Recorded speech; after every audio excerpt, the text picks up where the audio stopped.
As some of you may know, but most of you probably won't, I actually spent 2023, the vast majority of it, taking in, cleaning up, maintaining, fixing, in some cases repairing.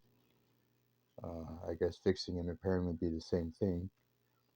All kinds of vintage sewing machines from the 40s, the 50s, and the 60s. That would be the 1940s, 50s, and 60s. I did all kinds of makes and models. I learned a lot about how sewing machines function. Uh, but I always had a caveat that I would only work on vintage, fully mechanical, all metal machines because there's not much uh, there's not much that can go wrong in taking them apart, and they are mechanically based, not electronically based. And mechanically based is where my strong suits are. This is not a sewing machine from the 1940s, 50s, or 60s. This is probably made right around early 2000s. This is a much fancier machine with more capabilities than I have probably ever used a sewing machine for.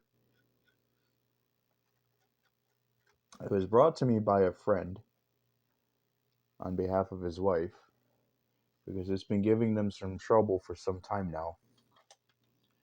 I just tried to do a test sew with it, and it's not making any stitches, even through a single layer of, I'd say, a basic cotton blend. I tried making some adjustments to the tension and the stitch length and all of that, and it's just not happening. But you can see I am pulling all kinds of gunk out of this machine, and I have the confidence to do this, to know that if I start at least uh, getting access to the mechanical parts that I know how they operate and doing due diligence to use proper cleaning techniques, then I will be able to, as I go, learn this machine in particular and come ever closer to actually learning and understanding and being successful in what I'm trying to do for the sake of blessing my friend and his wife and letting them uh, benefit from my knowledge.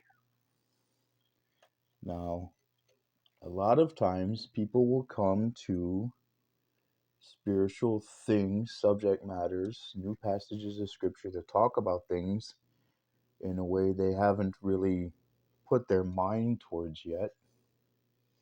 And it can be intimidating, it can be daunting. Be like, well, I haven't read this chapter 37 times. Uh, no one has sat me down and taught me about this attribute of God's character or really anything about anything I would need to have for context. Um, so, how can I understand this just reading it on my own? Now, I don't have an owner's manual here for this machine, but I do know the basic construction of most sewing machines. I understand how they operate. I know what they are intended to do, and I know how they normally go about accomplishing that task. With those basics, and I know what they need in order for those things to happen. I know the basic character, nature, and intent of the machines that I'm working on. So a newer model with more fancy features, um, that I'm not necessarily skilled in doesn't throw me off of wanting to learn, or the ability to learn and help my friend.